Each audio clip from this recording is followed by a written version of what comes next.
ప్రేమస్వరూపులైన విద్యార్థులారా, విద్యార్థినీయులారా, embodiments of love students, men and women.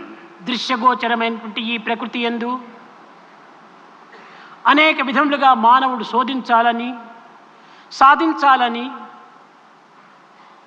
రూపించాలని ఎన్నో భావములు పొందుతున్నాడు.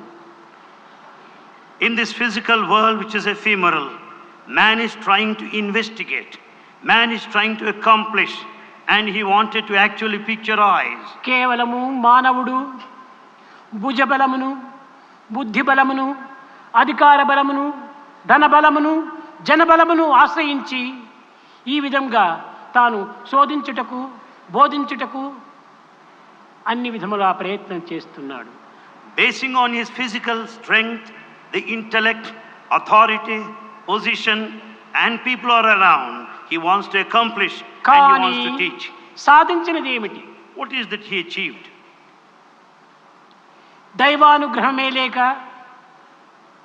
దైవ సహాయమే లేక మానవుడు ఏమాత్రం కూడాను, ఎట్టి కార్యములు యందు కూడాను, అల్పమాన్యము కూడాను విజయాన్ని సాధించలేడు. Without God's grace and mercy, we cannot achieve anything in this world.